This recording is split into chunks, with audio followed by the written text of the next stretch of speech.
পহেলা September থেকে বাড়ছে gas ও বিদ্যুতের দাম।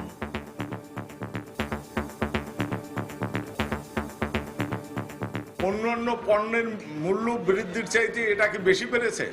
Not at all. আমাদের আয় বহুলাংশে বেড়ে গেছে, ভবিষ্যতে আরো যাবে। কাজেই আপনার আয় বাড়বে, আপনি সেখান থেকে একটুকু ত্যাগ করবেন না। বিশ্ববাজারে জ্বালানি তেলের দাম কমলেও গ্যাস বিদ্যুতের দাম বাড়ানোয় সাধারণ মানুষের নেতিবাচক প্রতিক্রিয়া।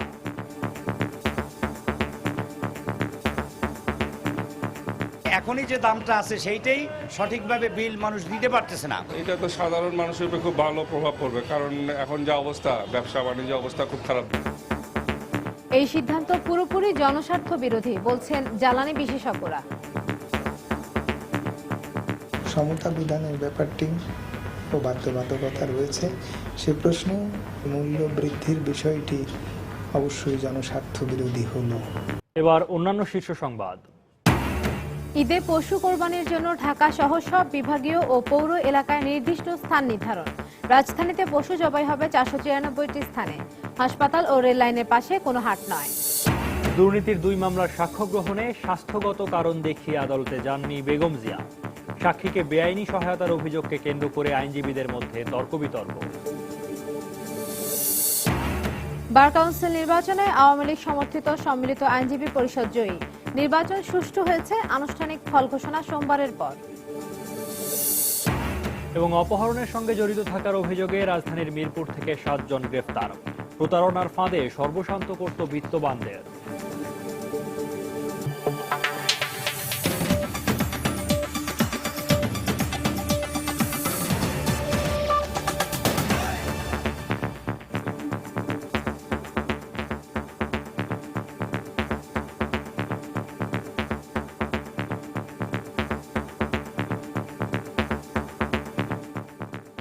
গ্রাহক পর্যায়ে বিদ্যুৎ ও গ্যাসের দাম আরও এক ধাপ বাড়িয়েছে সরকার। দুপুরে রাজধানীর কারওয়ান বাজারে Bangladesh energy regulatory commission BERC দাম বাড়ানোর এই ঘোষণা দেয়। পুনর্নির্ধারিত মূল্য অনুযায়ী প্রাকৃতিক গ্যাসে 26.29% এবং বিদ্যুতে 2.93% হারে দাম বাড়ানো হয়েছে। আগামী পহেলা সেপ্টেম্বর থেকে নতুন এই দাম কার্যকর হবে। আন্তর্জাতিক বাজারে তেলের দাম কমলেও দেশের বাজারে মূল্য সমন্বয় না করেই গ্রাহক পর্যায়ে আরও এক দফা বাড়ানো হলো গ্যাস ও বিদ্যুতের দাম। চলতি বছরের শুরুতেই বিদ্যুতের 6টি ও গ্যাসের 7টি বিতরণ কোম্পানির পক্ষ থেকে খুচরা পর্যায়ে দাম বাড়ানোর যে প্রস্তাব করা হয়েছিল তারই ভিত্তিতে 6 মাস পর নতুন দাম নির্ধারণ করল সরকার। বিইআরসির নতুন ট্যারিফ অনুযায়ী প্রাকৃতিক গ্যাসের দাম বাড়ছে 26.29% হারে, যেখানে 200 টাকা করে বেড়ে এক চুলার দাম নির্ধারণ করা হয়েছে 600 এবং 2 চুলার ক্ষেত্রে তা 650 টাকা। অন্যদিকে মিটার ভিত্তিক গ্যাসে প্রতি ঘনমিটারে আগের 5 টাকা 16 পয়সার জায়গায় 7 টাকা মূল্য ধরা হয়েছে। একই সঙ্গে বেড়েছে সিএনজি গ্যাসের দামও, প্রতি ঘনমিটারে 5 টাকা বেড়ে এখন তা হয়েছে 35 টাকা। এছাড়া শিল্প গ্যাস, চা বাগান, বাণিজ্যিক ক্ষেত্রেও খানিকটা বেড়েছে গ্যাসের দাম। অপরিবর্তিত রয়েছে সার কারখানায় ব্যবহৃত গ্যাসের মূল্য। অন্যদিকে বিদ্যুতের দাম বেড়েছে 2.93% হারে, তবে এক্ষেত্রে অপরিবর্তিত রয়েছে কম বিদ্যুৎ ব্যবহারকারীদের মূল্যহার। এ পর্যায়ে 75 ইউনিট পর্যন্ত ব্যবহারকারীদের মূল্য কমেছে। 76 থেকে 200 ইউনিট পর্যন্ত ব্যবহারকারীদের দাম বেড়েছে 13 পয়সা হারে। 201 থেকে 300 ইউনিট পর্যন্ত ব্যবহারকারীদের মূল্য বেড়েছে 15 পয়সা। 301 থেকে 400 ইউনিটের নিচে ব্যবহারকারীদের ক্ষেত্রে তা 25 পয়সা। 401 থেকে 600 ইউনিটের মধ্যে দাম বেড়েছে 19 পয়সা এবং 600 ইউনিটের বেশি বিদ্যুৎ ব্যবহারকারীদের দাম 5 পয়সা হারে বাড়ানো হলেও সেচ খাতে বাড়ানো হয়নি বিদ্যুতের দাম।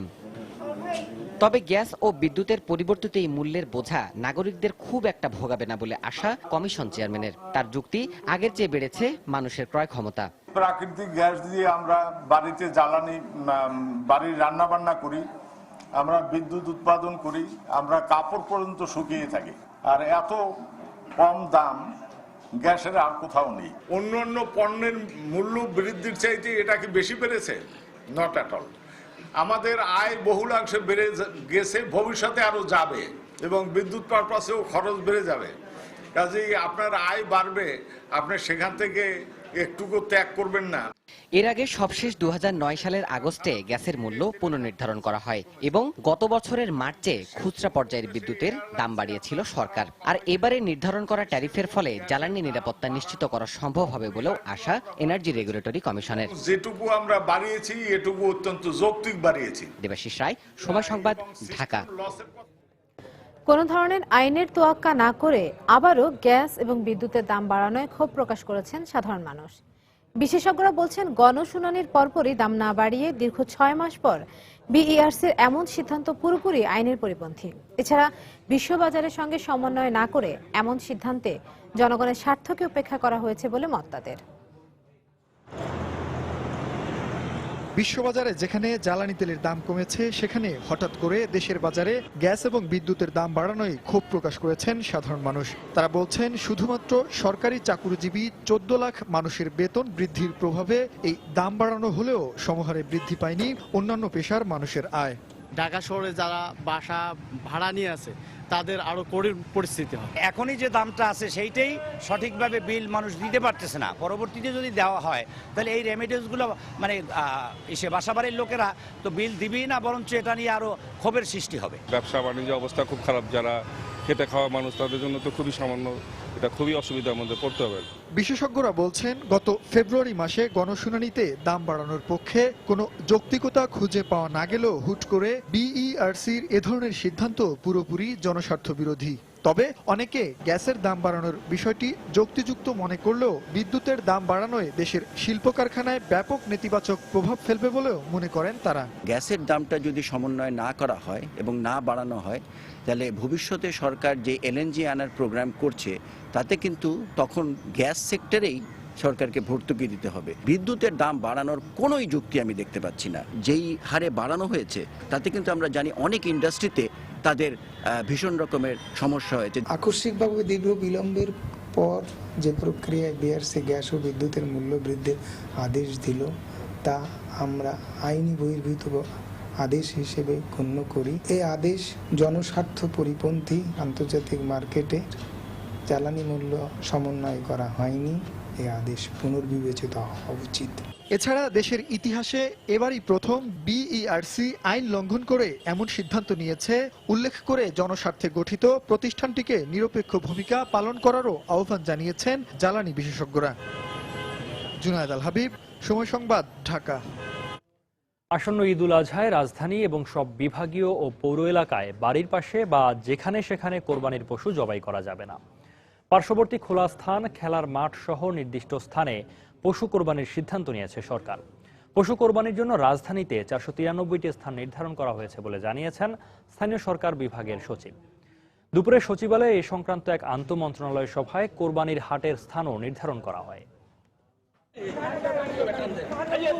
ঈদুল আজহা উপলক্ষে প্রতি বছর রাজধানী সহ দেশের পৌর এলাকার অলিগলি, বাড়ির সামনে সহ যেখানে সেখানে পশু কোরবানির কারণে পরিবেশ দূষণের পাশাপাশি দ্রুত বর্জ্য অপসারণ সহ নানা সংকট দেখা দেয়। এছাড়া যত্রতত্র পশু জবাই এবং প্রচুর রক্ত দেখে অনেকের মনে নেতিবাচক প্রভাব পড়ে। এসব বিবেচনা নিয়ে আসন্ন ঈদুল আজহায় একটি নির্দিষ্ট স্থানে পশু কোরবানির জন্য রাজধানীতে 493টি স্থান নির্ধারণের কথা জানান স্থানীয় সরকার বিভাগের সচিব আব্দুল মালেক।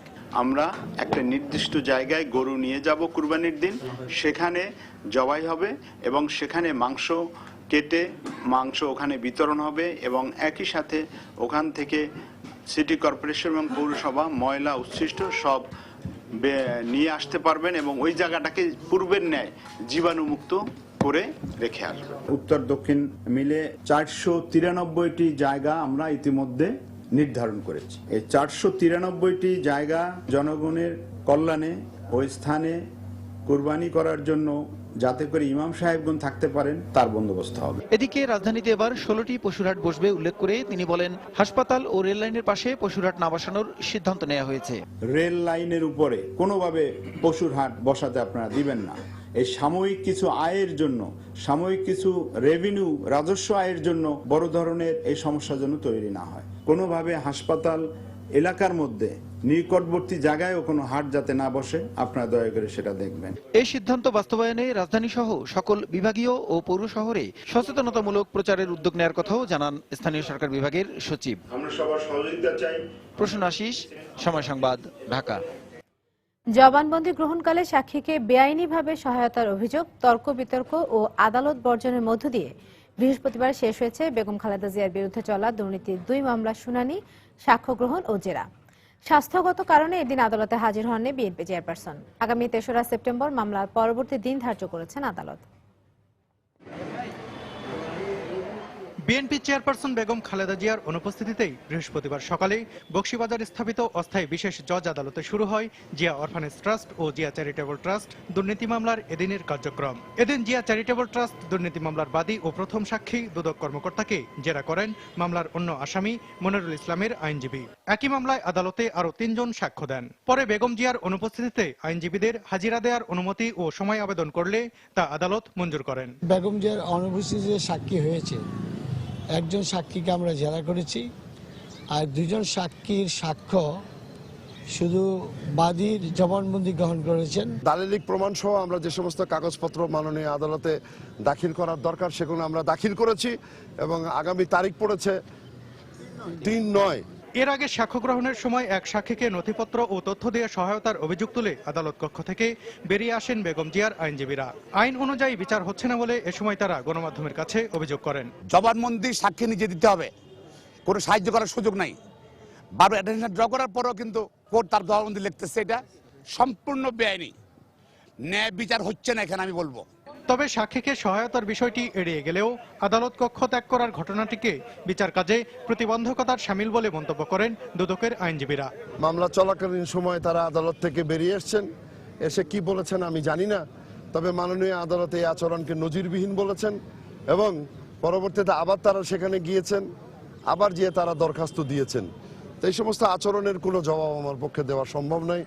আদালতের নির্দেশনা অনুযায়ী এদিন আসামি জিয়াউল ইসলাম মুন্নার পাসপোর্ট ও গ্রিন কার্ড আদালতে উপস্থাপন করেন তার আইনজীবী। পরে আদালতের অনুমতি ছাড়া বিদেশ গমনে নিষেধাজ্ঞা জারি করে তার পাসপোর্ট ও গ্রিন কার্ড ফেরত দেওয়া হয়।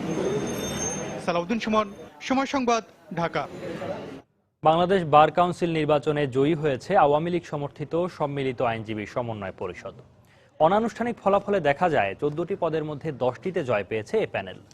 অন্য 4টি পদ পেয়েছে বিএনপি সমর্থিত জাতীয়তাবাদী আইনজীবী ঐক্য প্যানেল। নির্বাচন সুষ্ঠু হয়েছে, আগামী সোমবারের পর আনুষ্ঠানিক ফলাফল ঘোষণা করা হবে বলে জানিয়েছেন বার কাউন্সিলের সভাপতি ও অ্যাটর্নি জেনারেল মাহবুবে আলম। আইনজীবীদের অভিভাবক হিসেবে পরিচিত বাংলাদেশ বার কাউন্সিলের নির্বাচন হয় 3 বছর পর পর। এবার ভোটার তালিকা সংক্রান্ত জটিলতার কারণে 3 দফা এই নির্বাচন পেছানো হয়। আইনি বাধা কেটে গেলে গত বুধবার দেশের 77টি কেন্দ্রে একযোগে অনুষ্ঠিত হয় নির্বাচন। রাতভর ভোট গণনা শেষে বৃহস্পতিবার অনানুষ্ঠানিক ফলাফলে দেখা যায় ভাইস চেয়ারম্যান সহ 14টি পদের মধ্যে 10টি পদে জয়ী হয়েছে আওয়ামী লীগ সমর্থিত সম্মিলিত আইনজীবী সমন্বয় পরিষদ, আর বিএনপি সমর্থিত জাতীয়তাবাদী আইনজীবী ঐক্য প্যানেল পেয়েছে 4টি পদ। বার কাউন্সিলের সভাপতি জানিয়েছেন নির্বাচন সুষ্ঠু হয়েছে, আগামী সোমবারের পর আনুষ্ঠানিক ফলাফল ঘোষণা করা হবে। কোন রকম অন্যায়ভাবে ভোট দেওয়ার কোনো প্রশ্নই ছিল না এবং কোনো সুযোগও ছিল না। সব ফলাফলগুলো এসে গেলে এগুলো যোগফল দিয়ে তারপর আমরা চূড়ান্ত ফলাফলগুলো ঘোষণা করব। তবে নির্বাচনে অনিয়মের কোনো অভিযোগ না করলেও নির্বাচনের আগে সরকারের প্রত্যক্ষ মদত পেয়েছে সরকার সমর্থক প্যানেল, এমন অভিযোগ বিএনপি সমর্থিত প্যানেলের। সরকারের প্রত্যক্ষ মদতে সারা বাংলাদেশে যেভাবে তারা নির্বাচনী প্রচারণা চালিয়েছেন, যদি তারা সেই রঙিন স্বপ্ন বাস্তবায়ন করেন তাহলে আইনজীবীর উপকৃত হবে। এদিকে সর্বাধিক ভোট পেয়ে বিজয়ী সম্মিলিত আইনজীবী সমন্বয় পরিষদের প্রার্থী আব্দুল বাসেত মজুমদার অভিযোগ করেন, এতদিন বার কাউন্সিলকে দলীয় কার্যালয়ে পরিণত করা হয়েছিল। আইনজীবীদের কল্যাণে সংবিধান রক্ষায় কাজ করার অঙ্গীকারও ব্যক্ত করেন তিনি। গত কয়েক বছর বার কাউন্সিলে আইনজীবীদের কল্যাণ না করে এখানে একটা বিশেষ রাজনৈতিক দলের তাদের কর্মসূচি এজেন্ডা এখানে পালন করছিলেন। দেশে আইনের শাসন প্রতিষ্ঠা, দেশে বিচার বিভাগের স্বাধীনতা, দেশে গণতন্ত্র প্রতিষ্ঠা, সাংবিধানিক শাসন, সাথে সাথে আমাদের আইন অঙ্গনে যে দুর্নীতি আছেন তা উচ্ছেদ করবে আমরা সংগ্রাম আন্দোলন করে যাব। আনুষ্ঠানিক ফলাফলের পর সংখ্যাগরিষ্ঠ পদে বিজয়ী প্যানেল নির্ধারণ করবে আগামী 3 বছর কাউন্সিলের কে কোন পদে দায়িত্ব পালন করবেন। আফজাল হোসেন, সময় সংবাদ, ঢাকা। আওয়ামী লীগ নেতারা বলেছেন বিএনপি পন্থী আইনজীবীদের আটক হওয়ার মাধ্যমে প্রমাণিত হয়েছে দলটি জঙ্গি অর্থায়নের সঙ্গে জড়িত। বিকেলে রাজধানী বঙ্গবন্ধু অ্যাভিনিউতে শোক দিবস উপলক্ষে এক আলোচনা সভায় বক্তব্য রাখেন তারা। এ সময় নেতারা দলে অনুপ্রবেশকারীদের প্রতি সতর্ক থাকতে নেতাকর্মীদের প্রতি আহ্বান জানান। ৭৫-এ জিয়াউর রহমান যেভাবে জন্ম লাভ করেছেন, যেই শক্তির উৎস হিসেবে বঙ্গবন্ধুকে হত্যা করেছে, বেগম খালেদা জিয়া একই শক্তির ক্রিয়নক এবং তার ভবিষ্যৎ উত্তরসূরি একই শক্তির ক্রিয়নক হিসেবে আজকে জঙ্গিবাদ বা আল কায়দাকে আজকে পৃষ্ঠপোষকতা করে যাচ্ছে। বিএনপির আইনজীবীরা ৩ জন আইনজীবী, বিএনপির সাবেক হুইপের সন্তান, তারা আজকে জঙ্গিদের অর্থায়ন করে, অর্থ যোগান দেয়। তো অস্বীকার যাওয়ার উপায় নেই। জঙ্গিদের সাথে যে কানেকশন, এটা আজকে প্রতিষ্ঠা হয়ে গেছে। জঙ্গিদের সাথে কি কানেকশন তাদের। এই অপশক্তি যতক্ষণ পর্যন্ত রাজনীতি থেকে বিতাড়িত না হবে, ততক্ষণ পর্যন্ত আমরা শেখ হাসিনাকে নিরাপদ ভাবতে পারি না, এবং বাংলাদেশও আজকে নিরাপদ নয়। আমাদের মধ্যে অনেক অনুপ্রবেশকারী ঢুকে পড়েছে। অনুপ্রবেশকারীরা আমাদের মধ্যে অন্তর্ঘাত সৃষ্টি করার অপচেষ্টা চালাচ্ছে। তাই এই অনুপ্রবেশকারীদের সম্পর্কে আমাদেরকে সতর্ক দৃষ্টি রাখতে হবে। রাজধানীর যাত্রাবাড়ি এলাকা থেকে ডিবি পরিচয়ে ডাকাতির প্রস্তুতির সময় 3 জনকে গ্রেফতার করেছে পুলিশ। তাদের কাছ থেকে হ্যান্ডকাফ ও ওয়াকিটকি জব্দ করা হয়েছে। এছাড়া পল্লবী এলাকা থেকে পুলিশ পরিচয়ে প্রতারণার অভিযোগে এক নারী সহ 7 জনকে আটক করেছে পুলিশ। এসব বিষয়ে ডিএমপির মিডিয়া সেন্টারে ব্রিফ করে পুলিশ জানিয়েছে, এই চক্রটি প্রতারণার ফাঁদে সর্বশান্ত করত বিত্তবানদের। যাত্রাবাড়ি এলাকায় ডিবি পুলিশ পরিচয়ে ডাকাতি করে বেড়াচ্ছে একটি চক্র। এমন খবরের ভিত্তিতে অভিযানে নামে পুলিশ। এরই ধারাবাহিকতায় শনিরাখড়া থেকে ডাকাতির প্রস্তুতিকালে একটি গাড়ি সহ 3 জনকে গ্রেফতার করা হয় বলে জানান পুলিশের ওয়ারি বিভাগের উপকমিশনার। তিনি আরও জানান, এদের কাছ থেকে হ্যান্ডকাফ ওয়াকিটকি উদ্ধার করা হয়েছে। এই চক্রটি রাজধানীর আশপাশের জেলাগুলোতেও ডিবি পরিচয়ে ডাকাতি করেছে বলে দাবি পুলিশের। তারা গাজীপুর, নারায়ণগঞ্জ, ঢাকা মেট্রোপলিটনের বিভিন্ন এলাকায় তারা ডাকাতি করে, এবং ডাকাতির প্যাটার্নটা হচ্ছে যে তারা সোর্স লাগিয়ে যারা ব্যাংকে থেকে টাকা তুলে অথবা হুন্ডির টাকা অথবা বড় অঙ্কের কোনো মার্চেন্ট এখান থেকে ওখানে টাকা নিয়ে যাচ্ছে, এই লোকগুলোকে তারা রাস্তার মধ্যে কোনো একটা জায়গাতে গাড়িতে ব্যারিকেড দিয়ে তারা তাদের যে ভেহিকেল থাকে, একসঙ্গে তারা 2টা থেকে 3টা ভেহিকেল নিয়ে মুভ করে। তো একটা ভেহিকেলের ভিতরে তারা তুলে নিয়ে নির্জন স্থানে নিয়ে টাকা পয়সাগুলো নিয়ে তাদেরকে মারধর করে রাস্তার মধ্যে ফেলে রেখে যায়। এদিকে পল্লবীর কালশি থেকে পুলিশ পরিচয়ে ডাকাতি ও প্রতারণার অভিযোগে গ্রেফতার করা হয়েছে 7 জনকে। পুলিশ জানায়, এই চক্রটি নিজেদের দলের নারী সদস্যদের মাধ্যমে বিত্তবান লোকদের টার্গেট করে গড়ে তোলে প্রেমের সম্পর্ক। পরে কৌশলে তাদেরকে আটক করে দাবি করে মুক্তিপণ। টাকা না দিলে নারীদের সঙ্গে আপত্তিকর ছবি তুলে সামাজিক যোগাযোগ মাধ্যমে ছড়িয়ে দেওয়ার হুমকি দেয়। ফেসবুকের মাধ্যমে বন্ধুত্ব করে এবং তাদের টার্গেট ফিক্স করে সেই টার্গেটের মোবাইল নাম্বার কালেকশন করে তাদের সঙ্গে বন্ধুত্ব করে তাদেরকে নির্দিষ্ট স্থানে নিয়ে আসে। এই টিমের আরও মহিলা সদস্য আছে, এরা বিভিন্ন পর্যায়ে কাজ করছে। আমরা এদেরকে গ্রেপ্তারের চেষ্টা করছি। এছাড়া কদমতলী থানার পলাশপুর থেকে বিপুল পরিমাণ মাদক সহ 1 জন এবং কল্যাণপুরে ডাকাতির প্রস্তুতির সময় 5 জনকে গ্রেফতার করেছে পুলিশ। খান মোহাম্মদ রুমেল, সময় সংবাদ, ঢাকা। সাবেক প্রধানমন্ত্রী ও জাতীয় পার্টির একাংশের চেয়ারম্যান কাজী জাফর আহমেদের 3 দফা জানাজা অনুষ্ঠিত হবে আগামীকাল। প্রথম জানাজা সকাল 8টায় টঙ্গীর মিলগেটে, দ্বিতীয় জানাজা বেলা 11টায় জাতীয় সংসদের দক্ষিণ প্লাজায় এবং তৃতীয় জানাজা বাদ জুমা বাইতুল মোকাররম মসজিদ প্রাঙ্গণে অনুষ্ঠিত হবে। আজ সকাল 6:45 থেকে কাজী জাফর গুলশানে তার নিজ বাসায় অসুস্থ হয়ে পড়লে দ্রুত রাজধানীর ইউনাইটেড হাসপাতালে নিয়ে যাওয়া হয়। সেখানে কর্তব্যরত চিকিৎসক তাকে মৃত ঘোষণা করেন। 1939 সালের 1 জুলাই কুমিল্লার চিওড়ার কাজী পরিবারে তিনি জন্মগ্রহণ করেন। ছাত্রজীবন থেকে তিনি রাজনীতির সঙ্গে সম্পৃক্ত ছিলেন। 1978 সালে জিয়াউর রহমান সরকারে শিক্ষামন্ত্রী হন। 1989 থেকে 1990 সালে তিনি বাংলাদেশের 8ম প্রধানমন্ত্রী হিসেবে দায়িত্ব পালন করেন। এছাড়া 1986 সাল থেকে 1996 সাল পর্যন্ত পরপর 3 বার সংসদ সদস্য নির্বাচিত হন। এদিকে কাজী জাফর আহমেদের মরদেহে শ্রদ্ধা জানিয়েছেন বিএনপি চেয়ারপারসন বেগম খালেদা জিয়া। বৃহস্পতিবার রাত 8:45টার দিকে গুলশানের বাসভবনে গিয়ে কাজী জাফর আহমেদের মরদেহে শ্রদ্ধা জানান তিনি। পরে আত্মার মাগফিরাত কামনা করে মোনাজাত করেন এবং মরহুমের শোক সন্তপ্ত পরিবারের সদস্যদের সান্ত্বনা দেন। বেশ কিছু সময় পরিবারের সদস্যদের সঙ্গে কাটান বেগম জিয়া।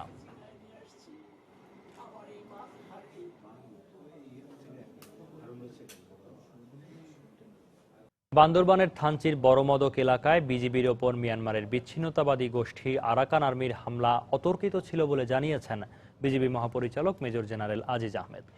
সকালে ঘটনাস্থল পরিদর্শন করে এসে সন্ধ্যায় রাজধানীর পিলখানায় ব্রিফিংয়ে কথা বলেন তিনি। বর্তমানে পরিস্থিতি নিয়ন্ত্রণে এবং বিচ্ছিন্নতাবাদীদের বিরুদ্ধে বিজিবি ও সেনাবাহিনীর যৌথ অভিযান চলছে বলে জানান তিনি।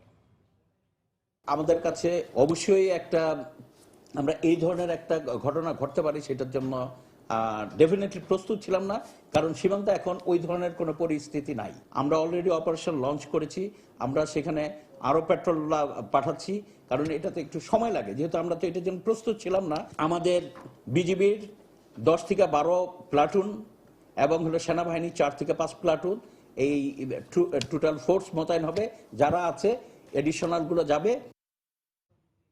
মিয়ানমার থেকে পঞ্চম দফায় ফেরত আনা 125 জন বাংলাদেশিকে স্বজনদের কাছে পৌঁছে দেওয়া হচ্ছে। সকালে পুলিশ ও রেড ক্রিসেন্টের অধীনে এদের স্বজনদের কাছে তুলে দেওয়া হয়। এদিকে পুলিশ বলছে 14 জেলার শনাক্ত হওয়া 60 মানব পাচারকারীর বিরুদ্ধে ব্যবস্থা নেওয়া হচ্ছে। সুজাউদ্দিন রুবেলের পাঠান তথ্য ছবি নিয়ে ডেস্ক রিপোর্ট।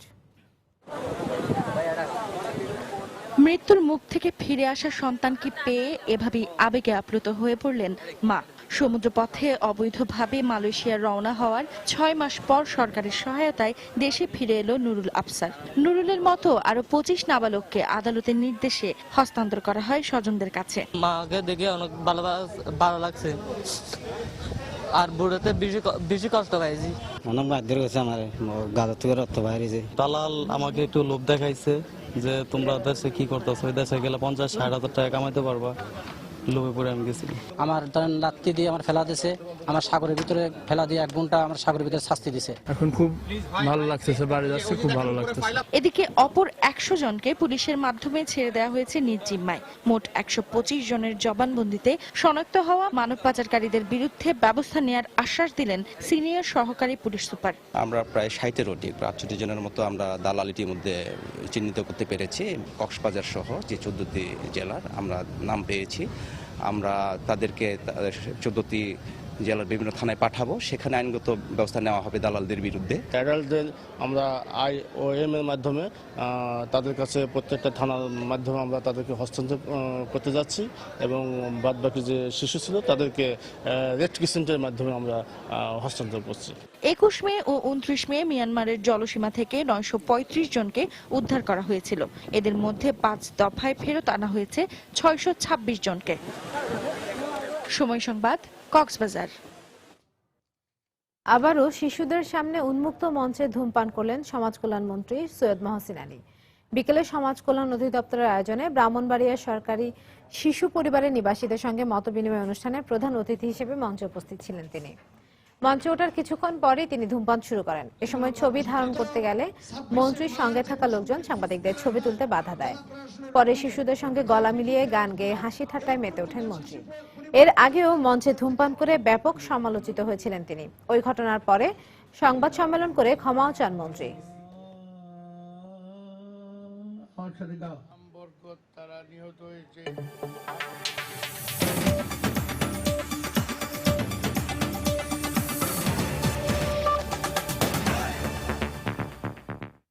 ভারতের জম্মু কাশ্মীরে সেনা অভিযানে এক পাকিস্তানি জঙ্গিকে আটক করেছে দেশটির সেনাবাহিনী। এছাড়া প্রায় 20 ঘন্টা বন্দুকযুদ্ধের পর ওই জঙ্গির 4 সহযোগী নিহত হয়েছে। ভারতীয় সংবাদ মাধ্যমের খবর অনুযায়ী কাশ্মীরের উত্তরাঞ্চলীয় বারামুল্লা এলাকা থেকে আটক ওই জঙ্গির নাম সাজ্জাদ আহমেদ। ইতোমধ্যে জিজ্ঞাসাবাদের জন্য তাকে জম্মু কাশ্মীরের রাজধানী শ্রীনগরে নিয়ে যাওয়া হয়েছে। এর আগে গত মাসে জম্মু কাশ্মীরে মোহাম্মদ নাভিদ নামে পাকিস্তানি জঙ্গি সংগঠন লস্কর-ই-তৈয়বার এক সদস্যকে আটক করে ভারতীয় সেনাবাহিনী। ভারতীয় গোয়েন্দা কর্মকর্তারা জানিয়েছেন, নাভিদের কাছ থেকে তারা গুরুত্বপূর্ণ তথ্য পেয়েছেন।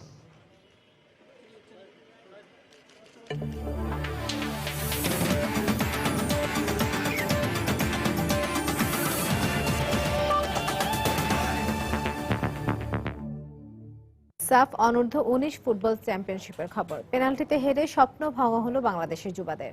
সেমিফাইনালে বাংলাদেশকে 4-3 ব্যবধানে হারিয়ে ফাইনালে টিকিট নিশ্চিত করল ভারত।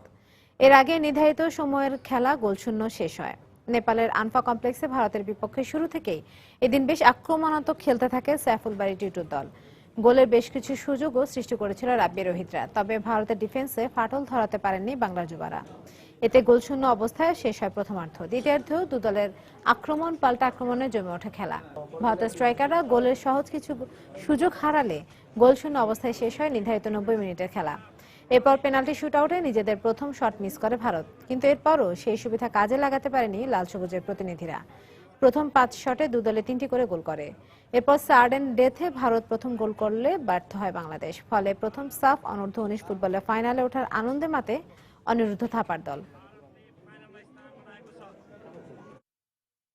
ক্রিস্টিয়ানো রোনালদো ও লুইস সুয়ারেজকে পেছনে ফেলে 2014-15 মৌসুমের উয়েফার বর্ষসেরা ফুটবলারের পুরস্কার জিতলেন লিওনেল মেসি। ফ্রান্সের মোনাকোতে উয়েফা চ্যাম্পিয়ন্স লিগের 2015-16 মৌসুমের গ্রুপ পর্বের ড্র অনুষ্ঠানে মেসির হাতে তুলে দেওয়া হয় এই পুরস্কার। উয়েফার বর্ষসেরা ফুটবলারের শীর্ষ 3-এর তালিকায় মেসির সঙ্গে মেসি। শেষ পর্যন্ত সাংবাদিকদের ভোটে একমাত্র ফুটবলার হিসেবে দ্বিতীয়বারের মতো উয়েফার বর্ষসেরা ফুটবলারের পুরস্কার জেতার সময়ে পর্যায়ে শীর্ষ সংবাদ জানিয়ে দিচ্ছি আরেকবার। 1 সেপ্টেম্বর থেকে বাড়ছে গ্যাস ও বিদ্যুতের দাম, সাধারণ মানুষের নেতিবাচক প্রতিক্রিয়া। এমন সিদ্ধান্ত পুরোপুরি জনস্বার্থ বিরোধী বলছেন জ্বালানি বিশেষজ্ঞরা। ঈদে পশু কোরবানির জন্য ঢাকা সহ সব বিভাগীয় ও পৌর এলাকায় নির্দিষ্ট স্থান নির্ধারণ। রাজধানীতে পশু জবাই হবে 493টি স্থানে। হাসপাতাল ও রেল লাইনের পাশে কোনো হাট নয়। দুর্নীতি 2 মামলার সাক্ষ্য গ্রহণে স্বাস্থ্যগত কারণ দেখিয়ে আদালতে যাননি বেগম জিয়া। সাক্ষীকে বেআইনি সহায়তার অভিযোগকে কেন্দ্র করে আইনজীবীদের মধ্যে তর্ক বিতর্ক। বার কাউন্সিল নির্বাচনে আওয়ামী লীগ সমর্থিত সম্মিলিত আইনজীবী পরিষদ জয়ী। নির্বাচন সুষ্ঠু হয়েছে, আনুষ্ঠানিক ফল ঘোষণা সোমবারের পর। এবং অপহরণের সঙ্গে জড়িত থাকার অভিযোগে রাজধানী মিরপুর থেকে 7 জন গ্রেপ্তার। প্রতারণার ফাঁদে সর্বশান্ত করত বিত্তবানদের। দর্শক, এই ছিল রাত 11টার সময়। যে কোনো খবর পেতে ভিজিট করুন সময়নিউজ.টিভি। সঙ্গে থাকুন সময়।